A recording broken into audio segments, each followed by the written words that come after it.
15 minute, केवल 15 minute थे हमारे पास। इन 15 मिनटों में ये डिसाइड करना था कि घर का सामान बचाए, बूढ़े माँ बाप को संभाले या बच्चों को लेकर छत की तरफ भाग जाए। ये किसी डिजास्टर मूवी की स्क्रिप्ट नहीं है, ये असम के किसी भी गांव में रहने वाले उस आम नागरिक का हर साल का सच है, जो मॉनसून आते ही अपने ही घर में रिफ्यूजी बनने पर मजबूर हो जाता है।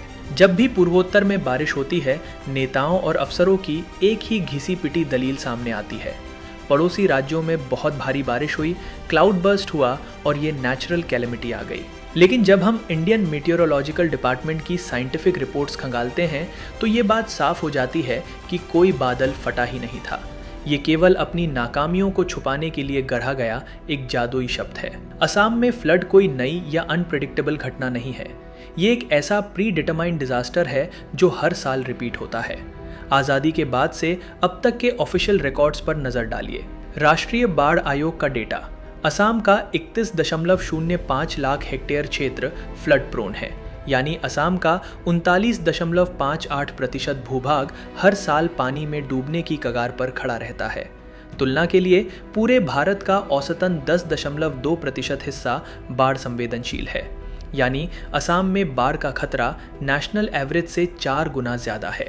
हजारों मौतों और विस्थापन का रिकॉर्ड, 1947 से अब तक असम में आई भयंकर बाढ़ों में हजारों बेगुनाह नागरिक अपनी जान गंवा चुके हैं, लाखों मवेशी बह चुके हैं और करोड़ों लोग बेघर होकर रिलीफ कैंपों में जीने को मजबूर हुए हैं। Economic loss, water resources department के अनुसार असम को हर साल औसतन सैकड़ों करोड़ों रुपए का डायरेक्ट इकोनॉमिक लॉस होता है। फसलों की बर्बादी, घर टूटना और इंफ्रास्ट्रक्चर की तबाही राज्य की जीडीपी को दशकों पीछे धकेल देती है। तो फिर सवाल ये है कि अगर ये डिजास्टर हर साल आना तय है तो फिर हर साल फ्लड कंट्रोल के नाम पर अलॉट होने वाला अरबों रुपए का बजट कहाँ गायब हो जाता है? इस तबाही के पीछे 2 सबसे बड़े मुजरिम हैं।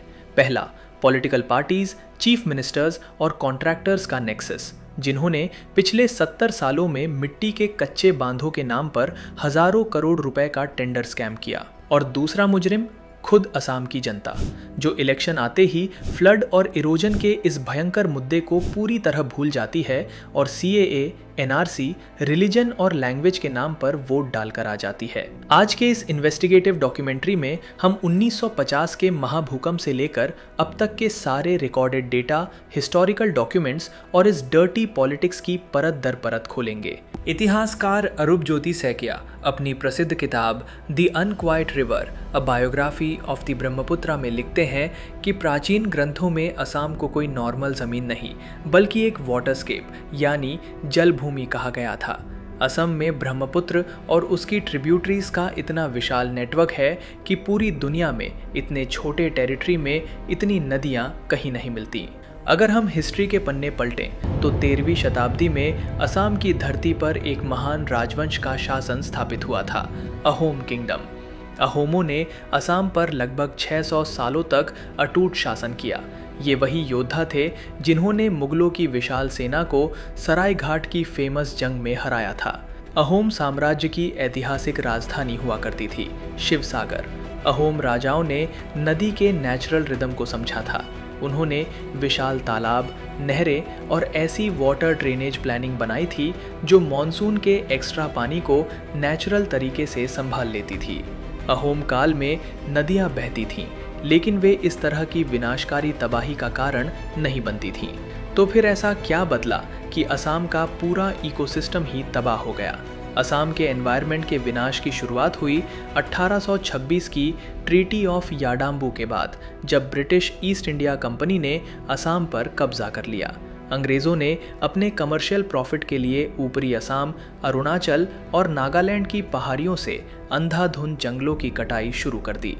टी गार्डन्स बसाने और लकड़ी के व्यापार के लिए पहाड़ों के पेड़ों को साफ कर दिया गया।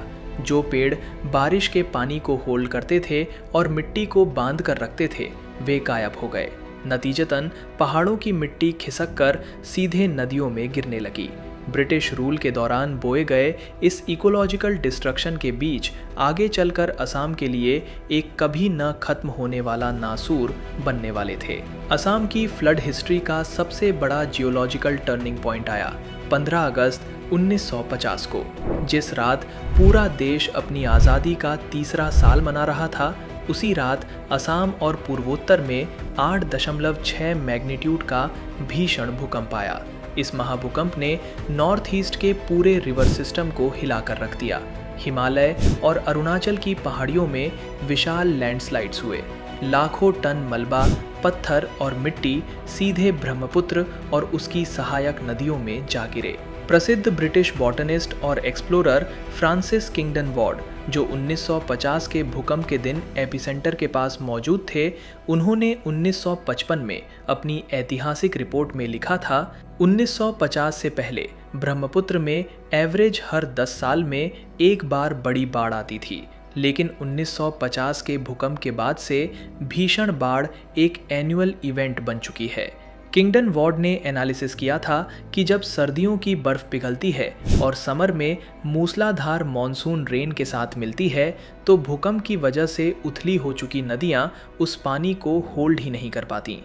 असम के जल संसाधन विभाग के दर्ज ऑफिशियल रिकॉर्ड्स के अनुसार 1950 के भूकंप के बाद से अब तक ब्रह्मपुत्र और उसकी सहायक नदियां असम की 4.27 लाख हेक्टेयर जमीन, ये असम के कुल लैंड एरिया का लगभग 7.4% हिस्सा है, जो हमेशा के लिए नदी में समा चुका है। दुनिया का सबसे बड़ा रिवर आइलैंड माजुली, जो 20वीं सदी की शुरुआत में 1250 स्क्वायर किलोमीटर का हुआ करता था, इस भयंकर इरोजन और सिल्टेशन की वजह से सिमटकर अब 500 स्क्वायर किलोमीटर से भी कम रह गया है। 1950 के महाभूकंप ने 1954, 1962, 1972, 1977, 1984, 1988, 1998, 2004, 2012 भयंकर बाढ़ों की नींव रख दी। 1950 के बाद से ब्रह्मपुत्र एक ऐसी नदी बन गई जिसका पेंदा मिट्टी और गाद से भर चुका है, और थोड़ा सा भी एक्स्ट्रा पानी आते ही ये पूरे मैदानी इलाकों को जलमग्न कर देती है। 1950 के भूकंप के बाद जब सिचुएशन बेकाबू होने लगी, तो भारत सरकार ने 1954 में राष्ट्रीय बाढ़ नीति नेशनल फ्लड पॉलिसी बनाई। इस पॉलिसी के तहत गांवों को तुरंत बचाने के लिए नदी के किनारों पर मिट्टी की दीवारें यानी तटबंध बनाने की सिफारिश की गई। पॉलिसी में साफ साफ लिखा था कि ये केवल एक शॉर्ट टर्म उपाय है, लेकिन हमारी पॉलिटिकल पार्टीज और एडमिनिस्ट्रेशन का आलस और लालच देखिए। जो मिट्टी के बांध 5 से 10 सालों के लिए टेम्परेरी तौर पर बनाए गए थे, उन्हें ही सरकारों ने पिछले 70 सालों तक बाढ़ रोकने का परमानेंट इलाज मान लिया। अब जरा राष्ट्रीय बाढ़ आयोग और असम सरकार के अपने रिकॉर्डेड आंकड़ों पर गौर कीजिए। राष्ट्रीय बाढ़ आयोग के अनुसार असम का 39.58% भूभाग फ्लड प्रोन है, जो नेशनल एवरेज 10.2% से 4 गुना ज़्यादा है। असम में कुल 4,473 किलोमीटर लंबे तटबंध बनाए गए। असम के जल संसाधन मंत्री ने खुद राज्य की असेंबली में ऑन रिकॉर्ड माना था कि 4,800 किलोमीटर लंबे तटबंधों में से 3,000 किलोमीटर से ज़्यादा तटबंध अपनी लाइफ स्पैन पूरी कर चुके हैं और बेहद कमज़ोर हैं।